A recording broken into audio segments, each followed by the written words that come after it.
encore, toujours, mais bien souvent, le petit geste,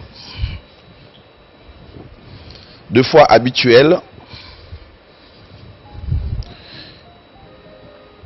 mais qui sauve de vie.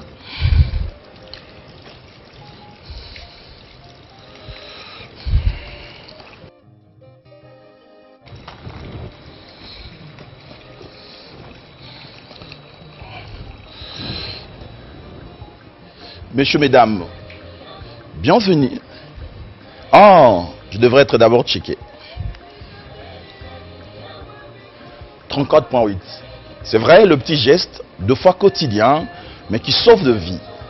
Messieurs, mesdames, bienvenue sur cette émission, dans cette émission exclusive, plateau spécial, vous l'avez remarqué, une émission purement pédagogique, 3e numéro, Covid-19, préserver, combattre et vaincre le coronavirus. Nous continuons avec bien évidemment mes confrères, mes consoeurs, Mado Makila, que j'invite aussi de venir faire la même gymnastique sur ce plateau. Maman Mado, de la télévision de Message de Vie, que nous convions à entrer sur ce plateau. Voilà, il fait la même gymnastique. C'est de laver d'abord les mains, le gel.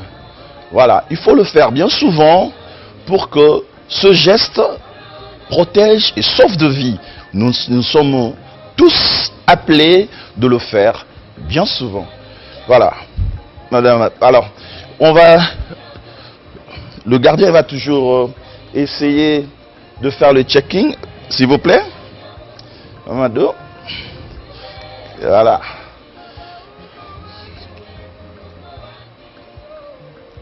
Voilà. 34.7. Votre micro? Bonjour. Bienvenue sur cette émission. Merci beaucoup. Voilà. On va parler avec vous là comment est-ce qu'on va essayer de préserver, de combattre, mais également de vaincre le coronavirus avec les armes que nous avons commencé depuis un certain moment avec le pasteur tout à l'heure. Merci beaucoup. Prenez place. Nous appelons monsieur Yvan Ilunga. Lui, c'est un journaliste indépendant, mais également, il est avec nous dans cette histoire pour essayer de parler et de comprendre, surtout de donner la pédagogie, comment est-ce que nous devons essayer d'éliminer les dégâts. Monsieur Yvan Ilunga sur ce plateau, il fait la même gymnastique, ouvrez-le, vous pouvez, voilà. Voilà, et on va checker. Toujours distance de 1 mètre. Réglementaire. 35.1, très bon. Bienvenue.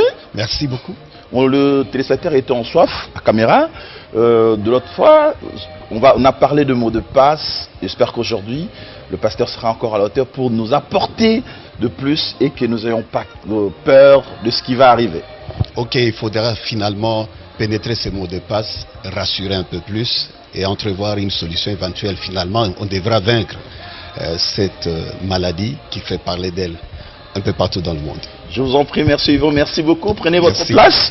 Mais c'est le moment d'inviter notre invité, notre hôte, le pasteur Théodore Mugalou, l'homme de vocation, l'homme qui veut apporter sa pierre de contribution sur ce qui se passe aujourd'hui.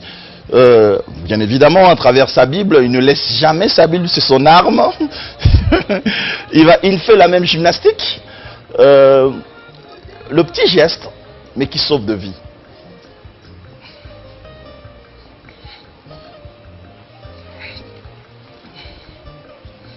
Voilà.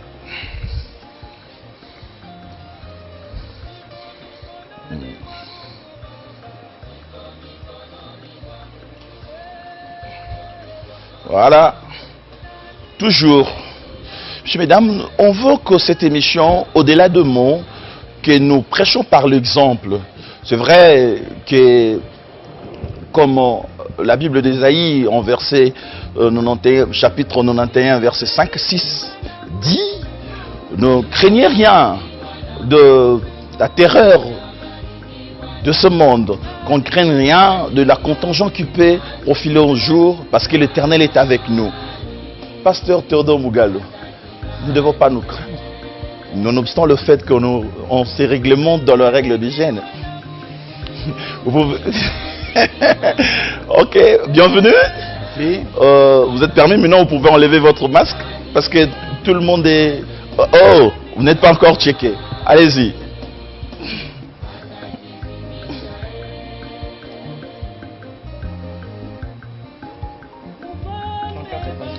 Alors, très heureux. Encore en forme pour ce matin? Oui, nous sommes en forme. Je vous en prie, Pasteur Mugalou.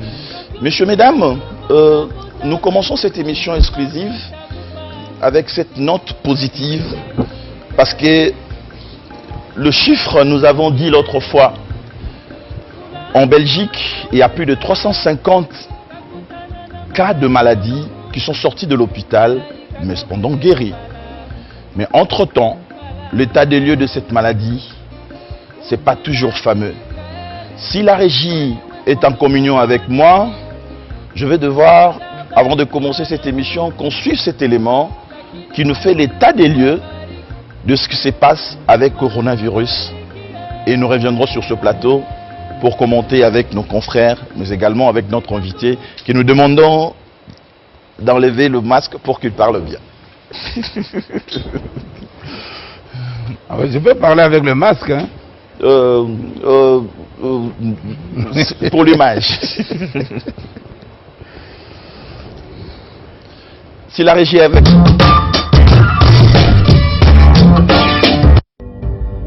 Les nations sont bloquées. L'économie est bloquée. Confinement total. Crise financière. Les nations entières ont fermé les frontières. Entreprises fermées. Écoles fermées. Commerces fermés. Restaurants fermés. Églises fermées. Les événements sont annulés. Plus de rassemblements. Des deuils solitaires. Des drames qui ont lieu en secret. Angoisse, peur, stress, égoïsme, désobéissance. Voilà ce qui arrive lorsqu'on rejette Dieu. Nous ne voulons pas de Dieu dans les écoles, nous ne voulons pas de Dieu dans les entreprises. Pas de Dieu dans nos vies. Nous ne voulons pas obéir aux commandements. Dieu est gentleman. Là où on ne veut pas de lui, il ne vient pas. Immoralité sexuelle, mensonge, adultère, orgueil, c'est ce qu'il a en horreur. La bonne nouvelle de ce confinement, il donne du repos à ceux qui travaillent beaucoup. Du temps à passer avec sa famille, avec ses enfants. Du temps à passer avec son conjoint. De l'ordre à mettre dans sa maison. De l'ordre à mettre dans ses pensées. Du temps pour soi. Du temps pour la réflexion, pour la méditation. Du temps pour prier. Du temps pour se repentir, du temps pour aimer son prochain, du temps pour encourager, du temps pour chercher Dieu. Il est là, il t'attend. Jésus revient bientôt. Que Dieu vous bénisse.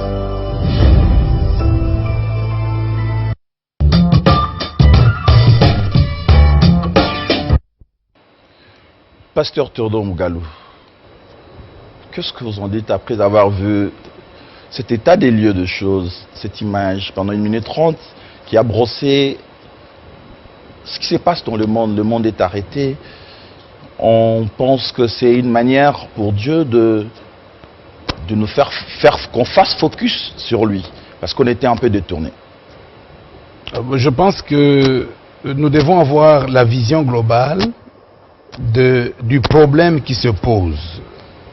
Donc les médecins font ce qu'on appelle l'histoire de la maladie ou l'anamnèse, et nous voulons rappeler que le fléau mondial, la pandémie, c'est pas la première fois que ça survient. C'est survenu depuis l'an 165. C'était la peste antonine qui avait embrasé tout l'Empire romain. Et dans cet Empire romain, le message de l'âge d'Éphèse révélé au messager et prophète Paul de Tarse avait été prêché dans les 4 coins de l'Empire romain et il avait dépeuplé l'enfer par les élus qui venaient à Jésus, à Christ, et c'est ainsi que Satan, voyant l'enfer dépeuplé, réagit toujours à la fin de l'âge, et c'est sa riposte sous forme de la peste antonine qui avait tué 1/3 des habitants de l'Empire romain. Et je voudrais ici insister sur l'an 165, riposte de Satan, peste antonine, l'an 170, fin de l'âge d'Éphèse, à 5 ans de la fin. Et ceci est arrivé aussi avec la peste, avec la grippe espagnole en 1918. C'était la fin de l'âge de Philadelphie, au début de l'âge de Laodicée, dans lequel nous nous trouvons juste après la guerre 14-18, qui était aussi un fléau, qui était aussi une riposte de Satan, selon Apocalypse 9, verset 14 jusqu'à 16. Et donc aujourd'hui, nous sommes à la fin de l'âge de Laodicée. Combien d'années nous reste-t-il encore? La riposte de Satan à l'âge d'Éphèse, le premier âge de l'Église, c'était 5 ans avant la fin. Mais aujourd'hui, combien d'années nous reste-t-il encore avant la fin? Bien sûr, il y a eu la riposte de Satan à la fin du deuxième âge de Smyrne, à la fin avec la peste qu'on a appelée la peste de Justinien, à la fin du deuxième âge de l'église de Smyrne, à la fin du troisième âge de l'église de Pergame, il y a eu encore une autre peste qui était la riposte de Satan vers la fin de l'âge. À la fin de l'âge de Thyatire, la même chose. Donc, ce n'est pas nouveau. Tant et si bien que le prophète Branham a prophétisé dans la voie qui a été pourvue par Dieu en ce temps de la fin, au paragraphe 214, le prophète nous dit ceci, que un autre fléau, comme ceux qui ont constitué la riposte de Satan aux âges précédents, viendra. Quand il viendra en cet âge de la Odyssée, les gens mettront des masques pour se protéger, les gens se désinfecteront avec les désinfectants les mains. La gymnastique qu'on vient de faire tout à l'heure. Ce que nous venons de faire tout à l'heure, c'est sur ordre, n'est-ce pas? C'était le mot de passe. Ce que nous exécutons, c'est le mot de passe scientifique. Ce sont les scientifiques qui nous ont dit de faire ceci. Mais si vous lisez Galates 3, versets 23 à 24, on nous dit donc, la loi est un pédagogue pour nous conduire à la foi. Mais c'est la foi intellectuelle, c'est la foi scientifique qui nous demande de laver les mains.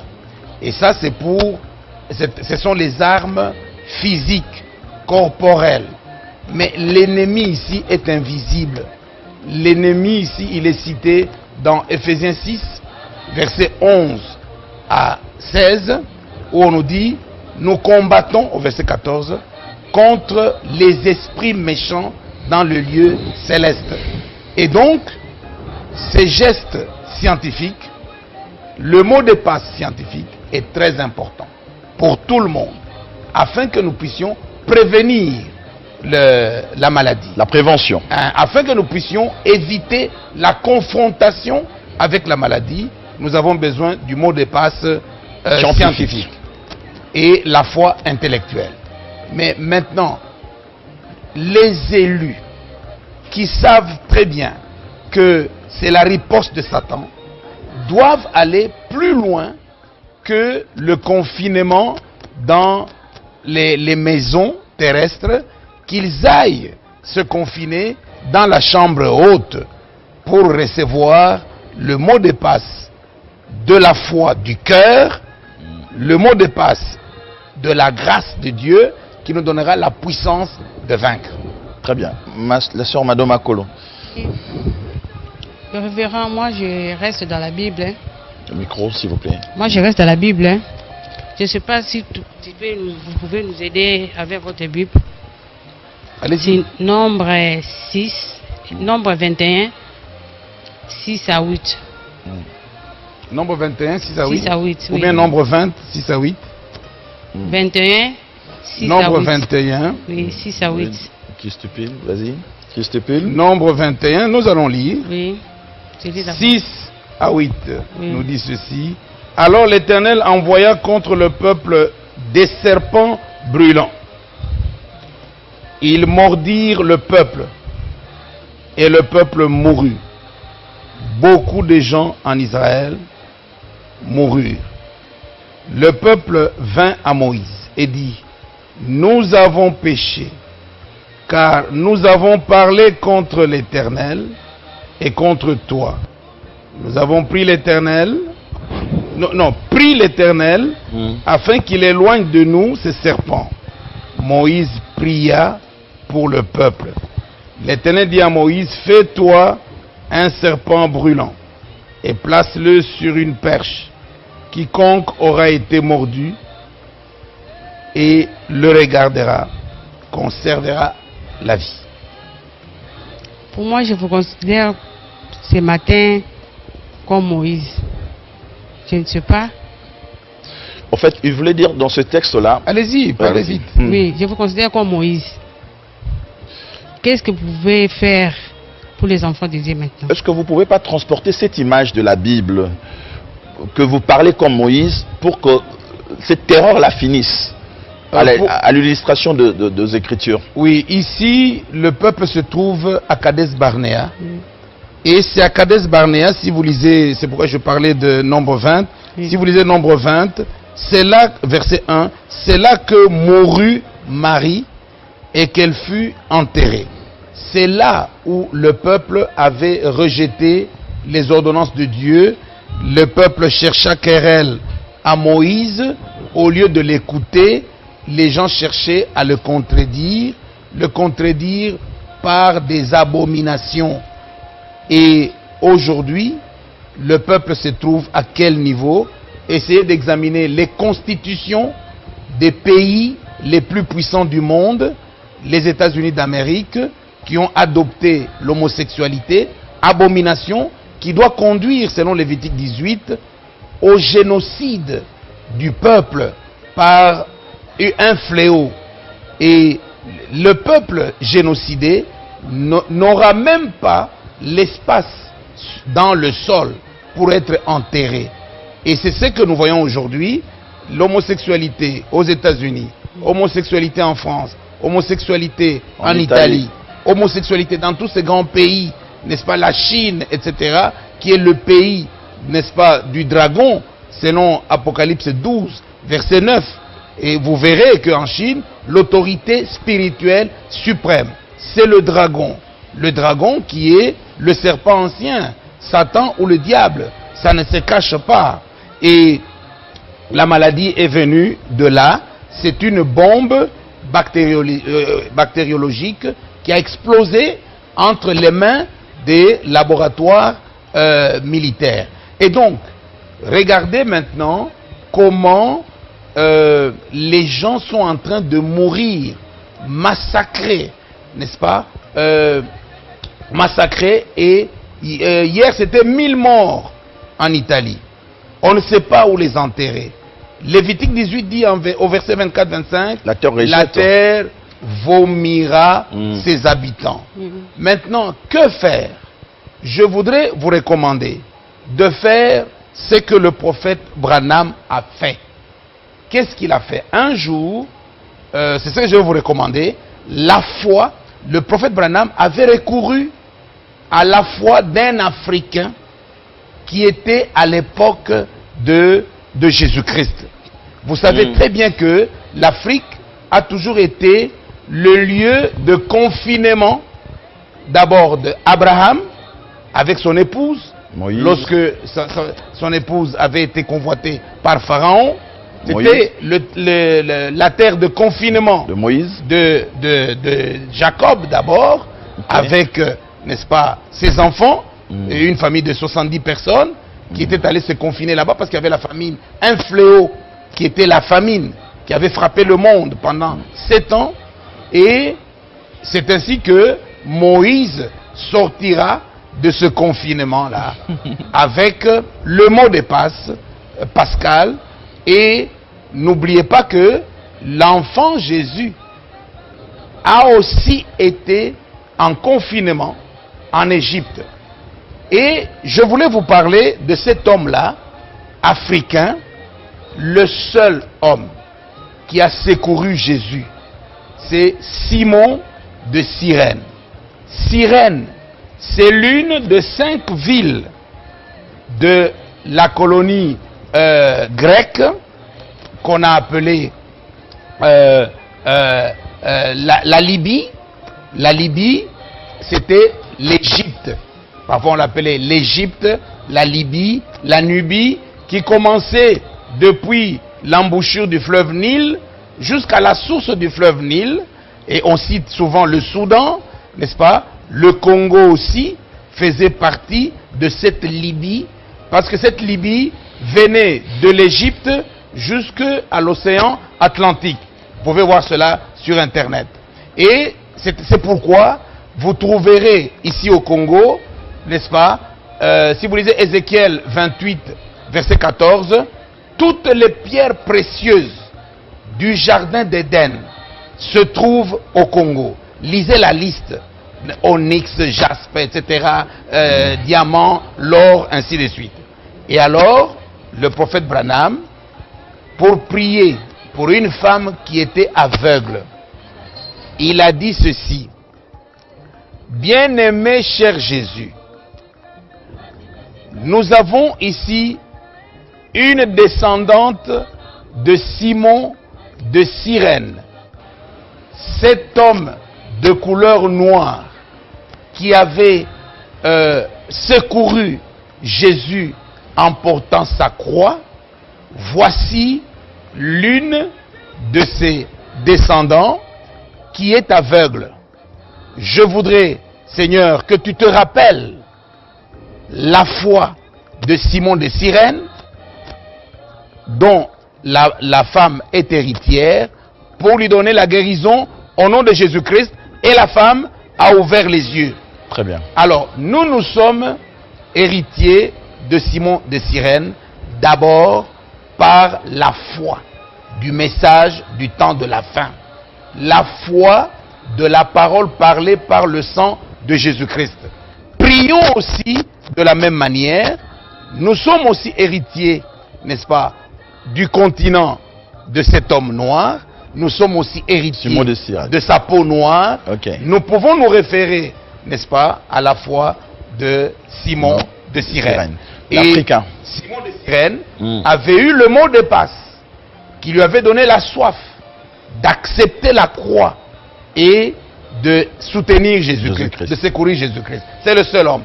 Et nous aussi, nous devons avoir soif du mot de passe aujourd'hui pour que nous puissions avoir la clé qui doit lier le Covid-19 en répétant le mot que Jésus avait prononcé en Marc 4, verset 39, tempête de l'eau de lac de Gadara. Tais-toi, silence. Nous aussi, nous devons répéter, lorsque le mot de passe, nous allons vous le donner tout à l'heure, tempête de coronavirus, tempête des eaux, là-bas c'était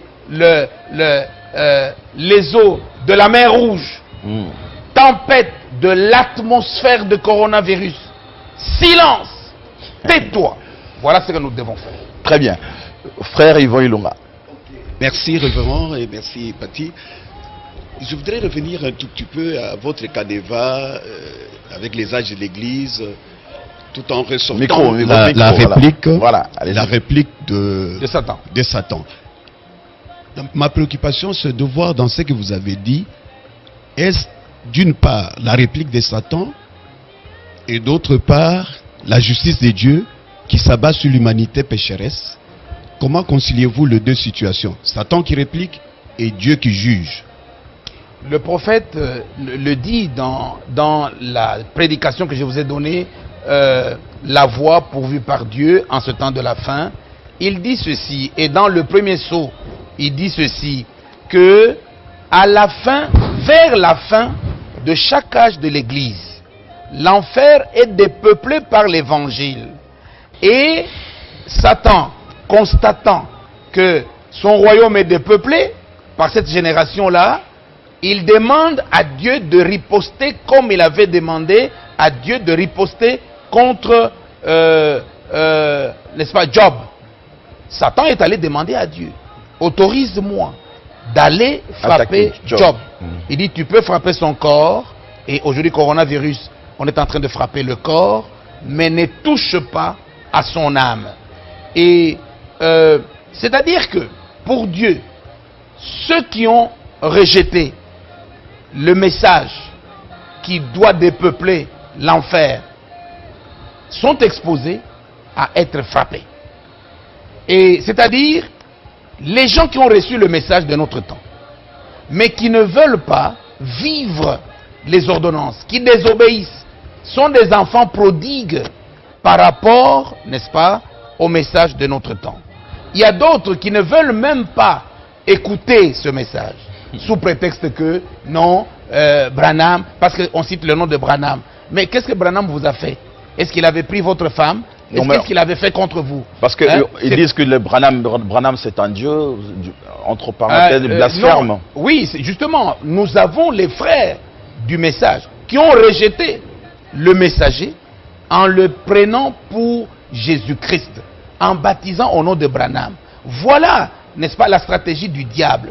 Comment est-ce que Branham va être Dieu alors qu'il est né par l'amour sexuel de son père et de sa mère?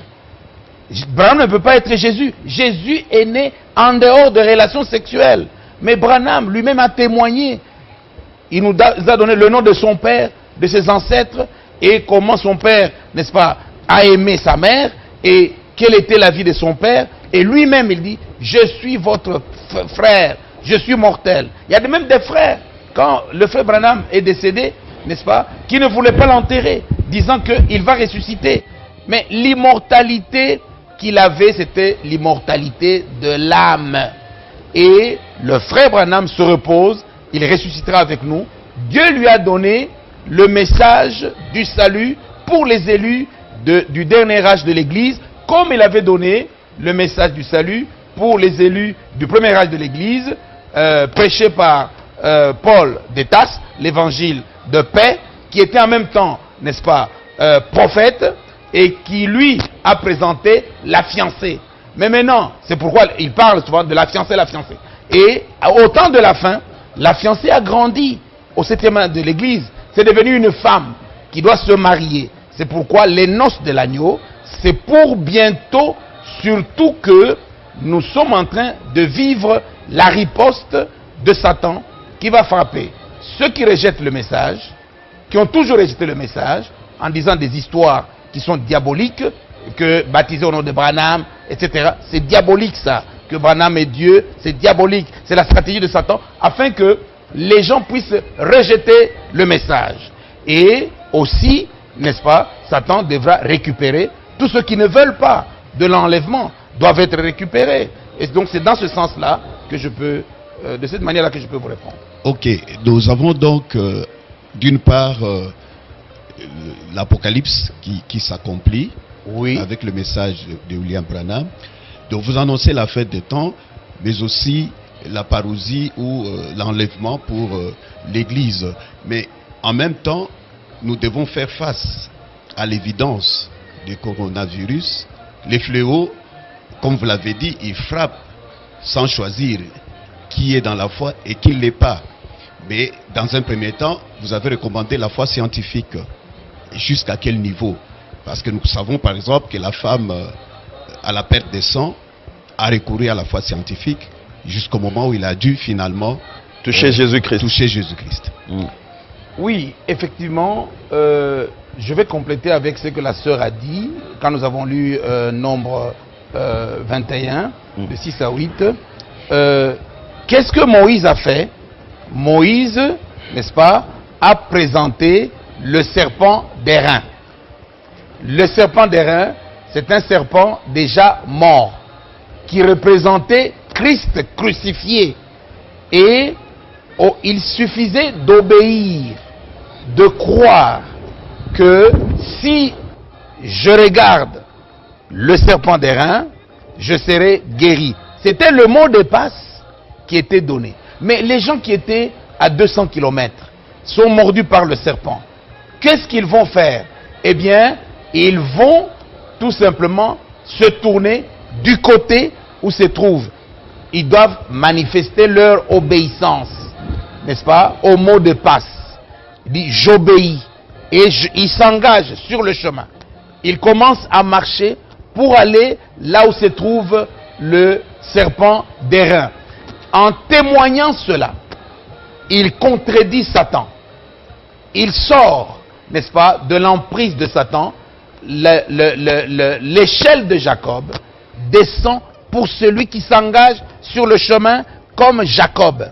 Il s'engage sur le chemin et il voit, n'est-ce pas, les anges de Dieu qui montent et qui descendent par cette échelle. C'est ainsi qu'il n'arrivera même pas là où se trouve le serpent d'airain. Il sera déjà guéri parce que les séraphins, les chérubins seront déjà déployés et il verra les anges qui montent et qui descendent et vont lui apporter, n'est-ce pas, le médicament. Parce qu'il a exécuté le mot de passe. Ça, c'est Joël 2, verset 11 qui dit « L'exécuteur de sa parole est puissant ». Et maintenant, bien-aimés, ce que vous avez dit, qu'est-ce que nous devons faire? Voulez-vous me répéter encore? Comment faire face à l'épidémie Comment faire face à l'épidémie? Il est vrai que la science est mise à contribution, mais en prenant l'image de cette femme à la perte de sang, on a vu que la science dès qu'il a touché Jésus, avait finalement marqué ses limites et la femme a dû finalement toucher Jésus. Oui, oui. Vous avez la foi qui a besoin du support matériel. Le centenier, le Simon de Cyrène est allé prendre la croix physique de Jésus. Mais aujourd'hui, nous devons prendre la croix spirituelle de Jésus-Christ. Lorsque je me mets à genoux, j'obéis au mot de passe révélé au prophète Branham, qui est dans la Bible. Ceux qui avaient péché venaient confesser et déclarer ce qu'ils avaient fait. Et c'est ainsi que ceux qui avaient d'autres apporté le support de leur péché, la magie par exemple, qui était brûlée en déclarant le prix de ces supports-là de la magie. C'est ainsi que la puissance de l'ange de l'Éternel dans la colonne de feu descendait et remplissait les enfants de Dieu. Des guérisons étaient manifestées dans l'assemblée sans même faire la prière, parce qu'il y en a qui ont exécuté le mot de passe.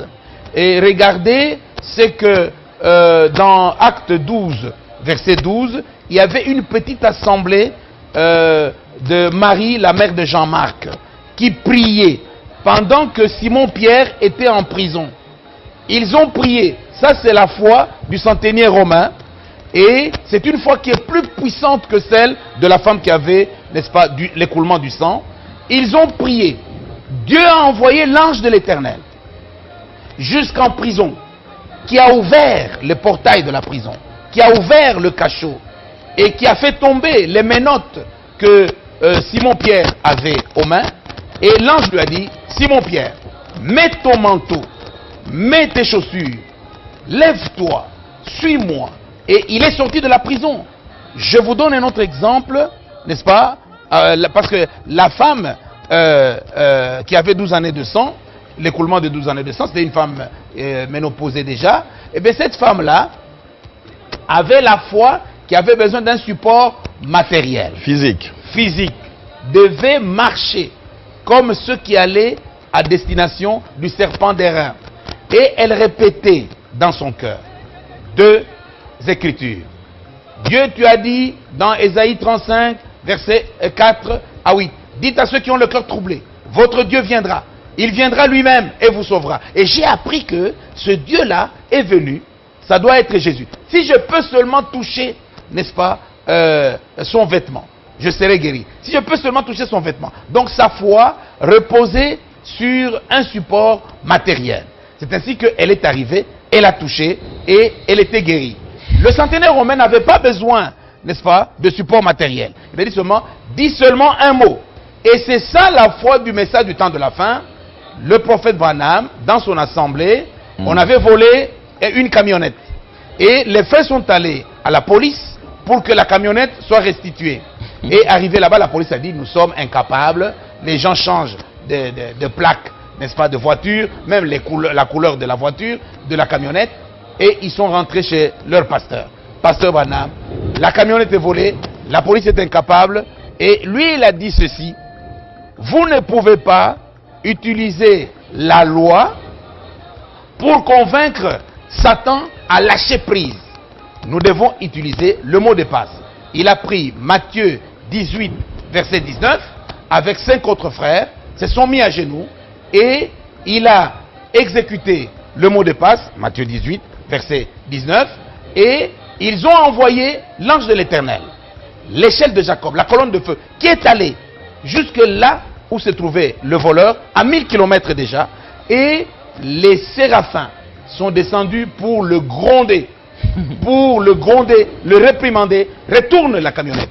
Et comme le prophète Branham avait aussi le don de vision, il a vu la camionnette, le voleur qui a fait demi-tour, par la loi de Christ. Très bien. Et il est arrivé à quelques avenues de l'Assemblée, 2000 km, chaque avenue de l'Assemblée, et le prophète a dit, allez dans telle avenue, la camionnette est là, le voleur vient de fouiller. Voilà les types de foi.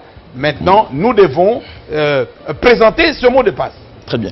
Une belle illustration de ce que vous nous racontez avec la restitution de cette voiture.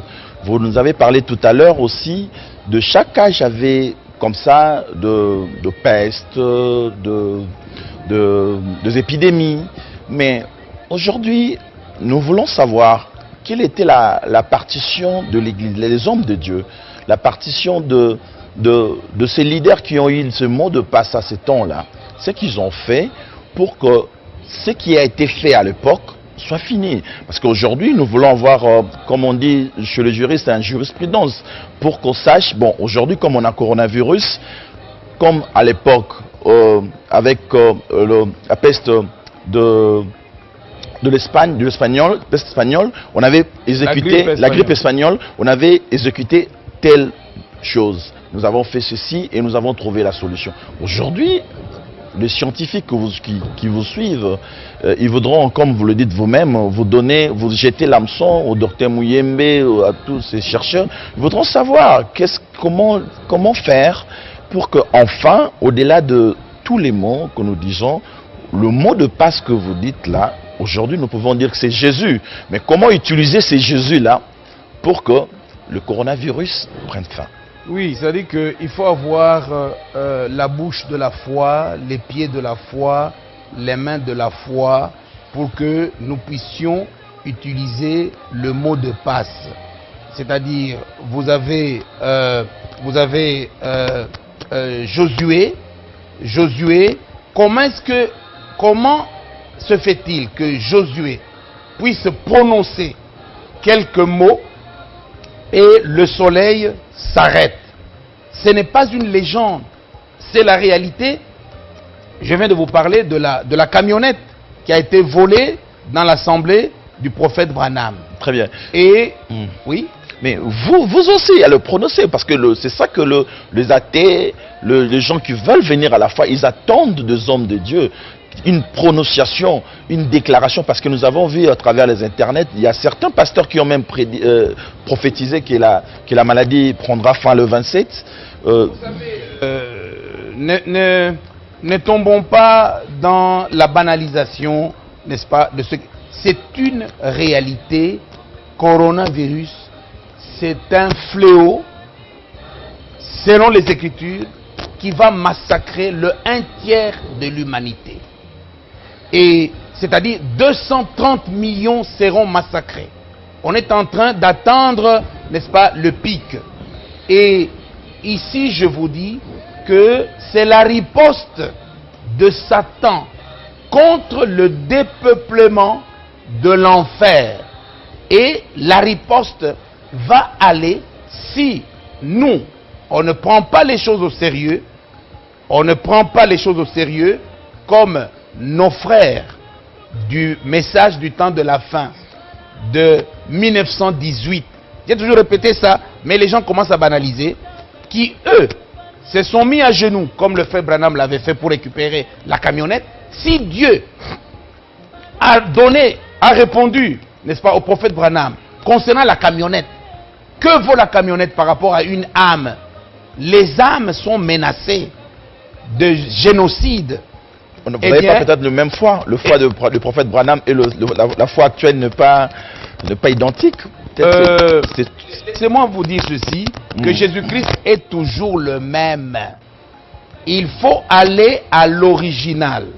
Je vais vous donner ici l'exemple. Le mot de passe est révélé à Simon-Pierre dans Matthieu 16, verset 13. Jésus pose la question. Qui dit-on que je suis? Moi, le Fils de l'homme. Et lui reçoit le mot de passe. Jésus lui dit, ce n'est pas ton cerveau, ton intelligence qui t'a donné le mot de passe, c'est l'esprit de mon Père qui t'a donné la révélation. La révélation, c'est ce que nous devons dire, ce que nous devons faire.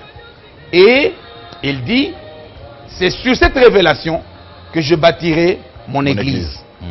Et donc, nous devons chercher la révélation.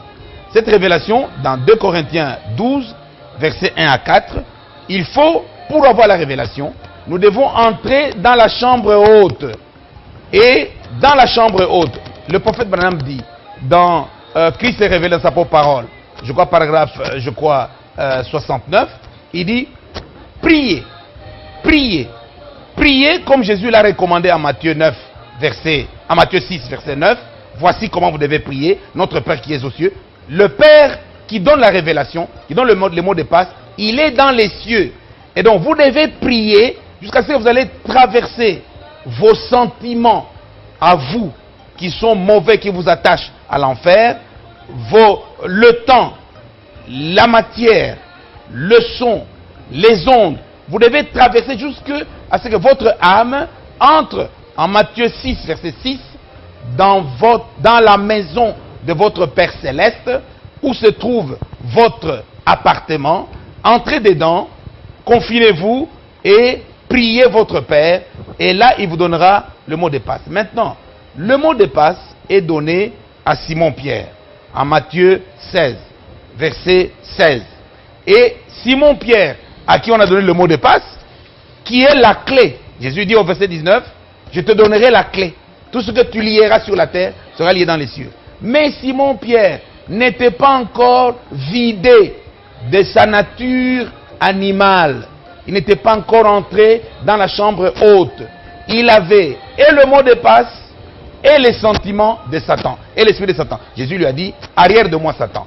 Arrivé en Jean 20, verset 22, Jésus souffla sur ses disciples, y compris, n'est-ce pas, Simon-Pierre, recevez le Saint-Esprit. C'est-à-dire, recevez votre nature de l'immortalité qui va utiliser le mot de passe. Et ils n'ont pas reçu, n'est-ce pas, cette immortalité quand Jésus a soufflé sur eux. Le prophète Branham dit que c'était la promesse. Jusqu'à ce qu'ils entrent dans la chambre haute. Très bien. Et là, non, il ne faut pas dire très bien, je n'ai pas encore dit qu'est-ce qu'on fait dans la chambre haute. Dans la chambre haute, on fait le vidange, on fait la repentance, la confession, on vide les différends. On devient un nouvel homme. Les conflits qui sont entre les serviteurs de Dieu du message du temps de la fin montrent qu'ils sont en dehors de la chambre haute. Parce que le prophète dit, quand vous êtes dans la chambre haute, vous videz vos différends. Et donc, nous les serviteurs de Dieu, commençons d'abord par nous demander pardon au téléphone. Ok. Frère, pardonne-moi, je dois rentrer dans la chambre haute. frère, pardonne-moi, je dois rentrer dans la chambre haute. Comme ça, nous les serviteurs de Dieu, Mado, nous entrons, nous retournons dans la chambre haute. Nous sommes les évadés de la chambre haute. C'est ainsi que, pendant ce temps où le gouvernement, le président de la République, a signé une ordonnance. C'est une ordonnance sur la base du mot de passe scientifique pour nous demander d'aller en confinement. Le brigand de droite a reçu la révélation. Quand Jésus a dit, Père, pardonne-leur, ils ne savent pas ce qu'ils font. Lui, il a compris que Jésus s'adressait à lui. Jésus m'a dit, il me pardonne, je ne sais pas. Et il a automatiquement fait sa repentance. Il a appliqué Matthieu 18 à son frère pour se réconcilier avec lui autour de la parole de Dieu. Et il a demandé, Seigneur, donne-moi le salut. Jésus a dit, aujourd'hui même. C'est ce que nous devons faire aussi, comme le brigand de droite, afin que nous ayons le salut aujourd'hui même. Et mal. pardon? C'est ce que la Bible dit. Notre demande, elle est mal formulée alors. Nous prions, mais nous prions mal. Nous devons prier selon le mot de passe qui a été révélé au prophète Branham. Il n'y a personne d'autre qui a reçu ce mot de passe. C'est ainsi que, s'il vous plaît, c'est ainsi que, regardez, le prophète Branham nous dit, quand vous voulez prier, ne demandez pas les choses terrestres. Demandez d'abord votre immortalité, qu'elle vienne dans votre cœur. C'est Luc 12, verset 31. Et là, vous avez la foi du Sénévé lorsque, n'est-ce pas, votre immortalité qui a germé par la nouvelle naissance, n'est-ce pas, s'installe en vous. Vous avez l'adoption, vous pouvez maintenant crier Abba Père, mais voici Père, pour faire ce que, n'est-ce pas, ta volonté. Alors, à ce moment-là, que tu as l'immortalité. C'est l'immortalité qui va prier. Verset 29, il dit, ne demandez pas, Luc 12, 29, ne demandez pas les choses terrestres. Ne demandez pas, n'est-ce pas, d'abord d'arrêter le coronavirus. Non, demandez d'abord que l'immortalité vienne en vous. Et ensuite, c'est ça l'ordre. Romains 8, on se met en ordre. Romains 8, verset 26 dit, nous ne savons pas ce que nous devons demander dans nos prières. C'est le Saint-Esprit, si j'en suis baptisé, en moi, qui va me révéler les paroles que je dois prononcer comme Josué ce jour-là. Soleil, arrête-toi. Comme Jésus ce jour-là. La tempête. Tempête. Arrête-toi. Arrête-toi. Silence. Nous aussi, cherchons, entrons. Donc, qu'est-ce que j'ai compris par l'ordonnance du président de la République? J'ai compris que, comme le brigand de droite, que j'entrerai non pas seulement dans ma maison, mais aussi dans la chambre haute, comme le brigand de droite, pour faire ma repentance, ma confession avec mes frères. C'est vraiment une vite fait. Voilà, allez-y. Atterrir là. Atterrir parce que nous faisons les deux en même temps. Vous nous avez parlé du scientifique et du spirituel. Vite, alors, allez-y. Que les deux aillent ensemble. Exactement, voilà, allez-y. Ici, nous voulons voir la science et la foi se joindre. Je voudrais prendre l'exemple du prophète que vous citez, William Branham, qui a, par une vision, indiqué à un papa dont le fils était souffrant, Donny Norton, je crois que vous connaissez l'histoire, qui cherchait comment se faire soigner. Ce qui est intéressant, c'est qu'il n'a pas prié pour qu'il guérisse sur les champs, mais il lui a indiqué où il allait trouver le médecin qui pouvait l'aider à sortir de cette situation. Est-ce que nous pouvons entrevoir une possibilité qui est conjonction de ces deux efforts, autant sur les plans temporels que spirituels, où on voit la science et la foi se mettre ensemble pour vaincre finalement le Covid-19. Oui, c'est-à-dire que je viens de parler, de vous démontrer ici la foi parfaite. Mais la foi parfaite, c'est 2 Pierre 1, verset 1, la foi du même prix que celle de Paul, de façon que même votre ombre, n'est-ce pas, peut donner la guérison. Mais entre la foi parfaite et la foi naturelle, scientifique, il y a toute, n'est-ce pas, une kyrielle, une fourchette de foi. Et la femme qui avait 12 années de sang, l'écoulement de 12 années de sang, sa foi devait s'appuyer sur, en touchant le corps de Jésus. Et Jairus a demandé à Jésus, au lieu de dire, dites seulement un mot, et mon serviteur sera guéri, Jairus a dit à Jésus, viens imposer les mains, n'est-ce pas, à ma fille qui est malade. C'est une autre, dimension de foi. Dimension de la foi. Mais maintenant, nous avons Simon-Pierre, dont j'ai parlé avant d'entrer dans la chambre haute. Il avait besoin, n'est-ce pas, d'exécuter le mot de passe, de marcher jusqu'à la mer, de jeter le hameçon. Et là, il a besoin du support matériel, le support scientifique. C'était le poisson, c'était l'argent. Et nous aussi, nous les élus, nous devons prier pour que les autres catégories de la foi puissent entrer en scène. Nous devons déployer toute l'armée de Dieu, n'est-ce pas? Ici, nous ne considérons pas votre type de foi, votre catégorie. Nous disons seulement, là où vous êtes, tel que vous êtes, n'est-ce pas? Parce que Moïse, le bâton qui est devenu surnaturel, n'était pas surnaturel. C'était un bâton naturel qu'il avait, n'est-ce pas, coupé pour s'appuyer sur ses 80 ans et aller paître le bétail. Mais après, Dieu lui a dit, qu'est-ce que tu as en main? Et c'est ça la question que je pose à tous les chrétiens. Qu'est-ce que tu as en main? C'est ce que tu as en main qui doit être utilisé. Alors, moi je prie pour que ce que tu as en main, le hameçon, que tu puisses le jeter à la mer, l'océan des savants congolais. Je suis en train de jeter le hameçon dans votre océan, afin que Dieu puisse créer dans votre cœur, n'est-ce pas, le médicament, comme j'ai entendu parler des savants de l'université de Lubumbashi, avec la chloroquine, n'est-ce pas, que Dieu puisse leur donner la révélation, la lumière, comme il avait donné la révélation à Albert Einstein. Le prophète Branham en parle dans la prédication. Christ est révélé dans sa propre parole, au paragraphe, je crois, 64 jusqu'à 68. Il dit, Albert Einstein a travaillé sur la lumière, vitesse de la lumière. Mais Albert Einstein n'a pas trouvé le point d'appui. Le point d'appui, c'est la jonction entre la promesse que Dieu a faite et l'ordonnance du message du temps de la fin. Il n'avait pas ça. Et le prophète a reconnu que ça venait de Dieu.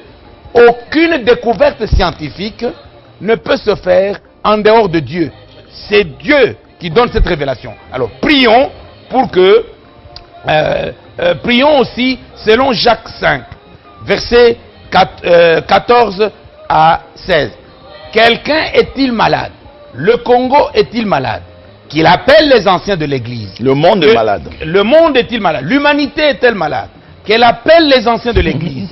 Que les anciens de l'Église prient en oignant d'huile. Nous prenons de l'huile physique, l'huile d'olive, n'est-ce pas, pour oindre les malades. Ça, c'est la foi de Jairus. Mais le prophète Branham nous dit que l'huile, c'est le Saint-Esprit que nous devons oindre. Il faut oindre nos savants de l'onction du Saint-Esprit afin qu'ils puissent trouver le médicament. Et Jacques 5 nous dit au verset 16, confessez donc vos péchés les uns aux autres pour que l'onction, le Saint-Esprit, puisse être arrosé dans les cœurs de l'humanité afin que nous puissions dire, coronavirus, tais-toi. Silence. En Italie, en Chine, en France, aux États-Unis, au Congo, à Kinshasa, tais-toi, silence. Et j'invite donc les serviteurs de Dieu à rentrer dans la chambre haute. C'est-à-dire, repentons-nous les uns les autres.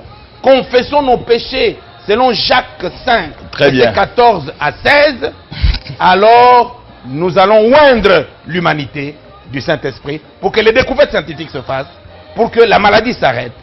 Et continuons en attendant avec les règles d'hygiène, le mot de passe scientifique. Merci beaucoup, pasteur Théodore Bougalo. Nous sommes vraiment devant un prédicateur. Il n'y a rien à dire avec ces belles phrases d'espoir que nous allons clôturer cette émission. La Bible dit en psaume 91 qu'on ne craint pas la terreur qui traverse la nuit, non plus la contagion ni le peste, mais qu'on garde la foi et que cette foi-là que nous avons, nous espérons avec la formulation qu'on nous montre, nous allons combattre le Covid-19. Merci beaucoup à nos frères, ma sœur. Merci beaucoup. Nous espérons que Dieu nous prêtera encore vie. Nous nous retrouverons très bientôt parce que... Mais je n'ai pas dit comment monter dans la chambre haute. C'est ce qui fera le débat pour notre prochaine émission. Il y a 3 étapes pour monter dans la chambre haute. Nous allons le voir prochainement au cours de cette même émission. On va s'élever, on ne va pas se saluer. Mesdames, Messieurs, merci de votre attention. Cette émission prend fin, mais nous allons vous retrouver très très bientôt pour continuer encore à parler et à discuter, à apprendre comment est-ce que nous allons bouter hors de nous Covid-19.